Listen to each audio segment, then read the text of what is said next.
Let's talk shading really quickly. Some of you might be into this raised bubble look, like give it some depth.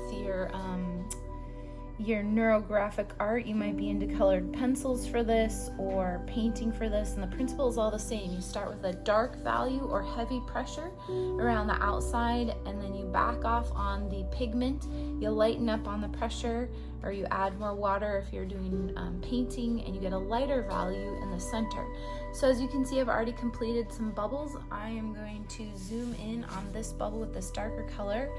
You do not have to do it this way, but just for practice purposes, if you could all draw a bubble or a circle or like this kidney bean shape, go ahead and draw one of those and then do a layer of really tight ovals. It's like super, super, super, super tight curls all the way around the outside to make a nice dark value around the outside. And some colored pencils are deceptive because the outside color is nice and bright, but when you color with them, it doesn't matter how heavy a pressure you apply, you could break the pencil and you're not getting much out of it. So if you can, dig through the box and get a pencil where you're actually seeing the pencil lines and the texture of the pencil line, and that'll help you get a feel for what's going on. And then when you hit a lighter pencil, it's going to be way easier.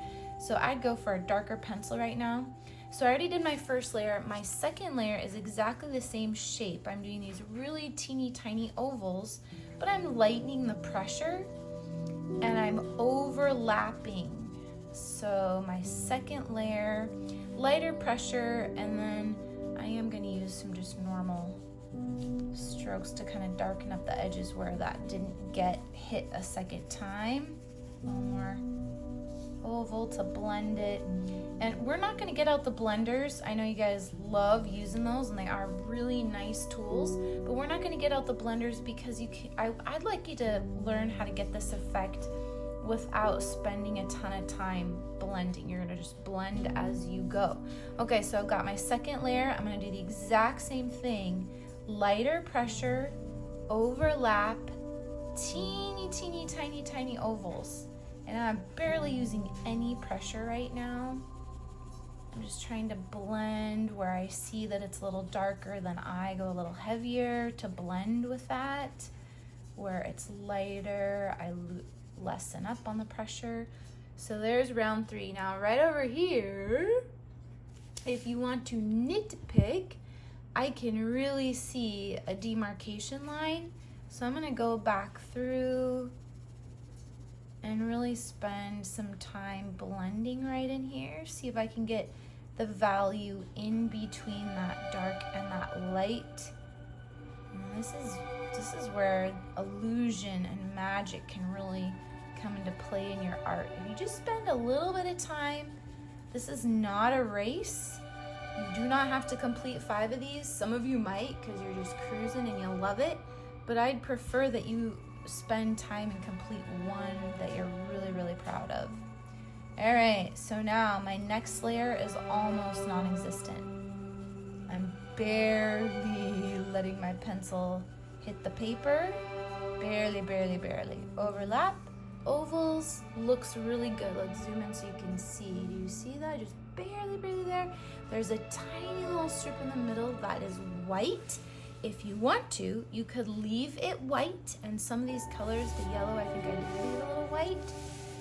But here, I'm just gonna very faintly, very faintly,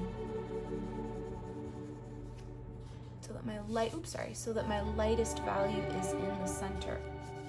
Let's see, can I get any closer to you? So, and then if you really want to be perfectionistic, which you do not have to be, you can go back and blend with this actual color. You do not need to go get a blender. In fact, I am not going to let you go get a blender. Let's learn how to do this without. And then the last thing here, if you do get a lighter pencil in value, any of these lighter colors, you're gonna see right away how much easier they are. So I can afford to be a lot messier because you cannot see the pencil strokes. There's my first layer. You can barely see my first layer. second layer, and I might call that one done.